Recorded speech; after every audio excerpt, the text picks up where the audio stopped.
இயேசுவின் நாமத்தினாலே இந்த மாலை நேரத்திலே உங்களை அன்போடு கூட வாழ்த்துகிறேன். வேதத்தின் வெளிச்சம் என்ற நிகழ்விலே அழைப்பை குறித்து நாம் தியானித்துக் கொண்டே இருக்கிறோம். இன்றைக்கும் 1 ராஜாக்களின் புஸ்தகம் 14ஆம் அதிகாரம் 22ஆம் வசனத்தை நாம் வாசிக்கின்ற போது, பொல்லாப்பு செய்யாதிருக்க அழைப்பு என்ற ஒரு வார்த்தையை நாம் இங்கே அறிந்து கொள்ள முடியும்.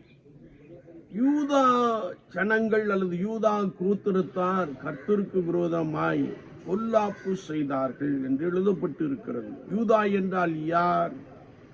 யூதா என்றால் கர்த்தருடைய ஜனம், கர்த்தருடைய கோத்திரம், என் ஜனம் என்று சொல்லி இருக்கிறார். யூதா என்பதற்கு என்ன அர்த்தம் என்றால் துதி, நன்றி சொல்லுதல். அது மாத்திரமல்ல, இந்த கர்த்தரால் தெரிந்து கொள்ளப்பட்ட கோத்திரத்தார், கர்த்தரால் தெரிந்து கொள்ளப்பட்ட யூதா ஜனம் கர்த்தருக்கு விரோதமாய் பொல்லாப்பு செய்கிறவர்களாக காணப்பட்டார்கள். யூதா கர்த்தரின் பார்வைக்கு பொல்லாப்புகளை செய்தான். விக்கிரக தோப்புகளை உண்டு பண்ணினார்கள், அருவருப்புகளை நடப்பித்தார்கள், இலச்சையான புணர்ச்சியில் ஈடுபட்டார்கள் என்பதை குறித்து நாம் வார்த்தையிலே வாசிக்க முடியும். என்னை கேட்டுக்கொண்டிருக்கிற என் அன்பு சகோதரனே, சகோதரியே, இயேசு கிறிஸ்துவை நன்றாய் அறிந்திருந்தும் இன்றைக்கும் கர்த்தருக்கு விரோதமாய் பொல்லாப்பிலே ஈடுபட்டு கொண்டிருக்கிற அநேகரை நாம் பார்க்க முடியும். ஆண்டவர் நம்மை பார்த்து சொன்னார், நீங்கள் பூமிக்கு உப்பாய் இருக்கிறீர்கள், உலகத்திற்கு வெளிச்சமாய் இருக்கிறீர்கள். இவ்விதமாய் மனுஷர் உங்கள் நற்கிரியைகளை கண்டு உங்கள் பிதாவாகிய தேவனை மகிமைப்படுத்தும்படிக்கு உங்கள் வெளிச்சம் அவர்களுக்கு முன்பாக பிரகாசிக்க கடவுது என்று சொன்னார். அப்படி என்றால் நாம் எல்லாரும் ரட்சிப்பின் அனுபவத்திலே நிலைத்திருந்து பரிசுத்த ஆவியானவரால் நிரப்பப்பட்டு சாட்சியாய் வாழ வேண்டும் என்று சொல்லி ஆண்டவர் நம்மை கர்த்தருடைய சபையிலே வைத்திருக்கிறார். ஆனால் இன்றைக்கு நாம் பார்க்கின்ற பொழுது கர்த்தருடைய ஜனம் என்று சொல்லப்படுகிறவர்கள் துணிகரமாய் பாவம் செய்கிறார்கள், துணிகரமாய் பொல்லாப்பு செய்கிறார்கள், துணிகரமாய் லட்சையான புணர்ச்சியிலே கிடப்பதை குறித்து நாம் கேள்விப்பட்டு கொண்டே இருக்கிறோம்.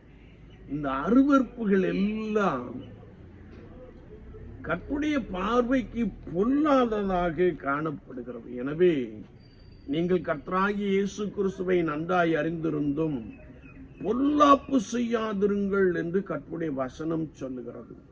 கர்த்தருடைய பார்வைக்கு அருவருப்பானதை செய்யாதிருங்கள் என்று கர்த்தருடைய வார்த்தை சொல்லுகிறது. என்னை கேட்டுக்கொண்டிருக்கிற என் அன்பு சகோதரனே, சகோதரியே, நீ மிகப்பெரிய பட்டணத்திலே வாழ்ந்து கொண்டிருக்கிறாய். நீ கர்த்தரை நன்றாய் அறிந்திருக்கிறாய். நீயே ஒரு கூட்டத்தாரை அந்நிய தேவர்களிடத்திலே, அந்நிய கிரியைகளிடத்திலே அழைத்து செல்லுகிறாய். இதெல்லாம் கர்த்தருடைய பார்வையிலே பொல்லாப்பாய் காணப்படுகிறது, கர்த்தருடைய பார்வையிலே அருவருப்பாய் காணப்படுகிறது. எனவே கர்த்தருடைய வசனம் சொல்லுகிறது, நீங்கள் பொல்லாப்பு செய்ய வேண்டாம். நீங்கள் பொல்லாப்பு செய்ய செய்ய செய்ய கர்த்தர் உங்களை அந்நியரிடத்திலே அடிமைகளாக ஒப்பு கொடுத்து விடுவார் என்பதை குறித்து வசனம் மிக தெளிவாக கற்றுக் கொடுக்கிறது. எனவே தேவனை அறிந்தும் துணிகரமாய் நாம் பொல்லாப்பு செய்யாதபடிக்கு கர்த்தருடைய பார்வையிலே அருவருப்புகளை அகற்றிவிட்டு கர்த்தருக்கு பிரியமாய் வாழ நாம் கற்றுக்கொள்வோம். கர்த்தருக்கு பிரியமாய் வாழ நம்மை கர்த்தருக்கென்று அர்ப்பணித்துக் கொள்வோம். அவர் உங்களை நன்றாய் நடத்துவார். எனவேதான் இந்த நாளிலே ஆண்டவர் உங்களை பார்த்து சொல்லுகிறார், நீங்கள் இயேசு கிறிஸ்துவை அறிந்திருந்தும் ஒருவேளை பொல்லாப்பிலே நீங்கள் கிடப்பீர்கள் என்றால் அந்த பரிதாபம் உங்களுடைய வாழ்க்கை ஒருவேளை மிகவும் பரிதாபமான ஒரு நிலைமைக்கு கடந்து செல்லும் என்பதை குறித்து வசனம் மிக தெளிவாக கற்றுக் கொடுக்கிறது. எனவே நீங்கள் பொல்லாப்பு செய்யாதிருக்கும்படியாய் கர்த்தருக்கென்று பரிசுத்த ஜனமாய் வாழும்படியாய் கர்த்தர் உங்களை அழைத்திருக்கிறார் என்பதை மறந்து போக வேண்டாம். கர்த்தர் நியாயம் தீர்க்கிறவர், கர்த்தர் விசாரிக்கிறவர், கர்த்தர் நம்மை காண்கிறவர் என்ற நோக்கத்தோடு கூட நாம் கர்த்தருக்கு பிரியமாய் வாழுவோம், பொல்லாப்பை விட்டு விலகுவோம், அழைத்த அழைப்பிலே உறுதியாய் காணப்படுவோம். கர்த்தர் நம்மோடு கூட நம்மை பலமாய் வழி நடத்துவாராக. ஆமீன், ஆமீன்.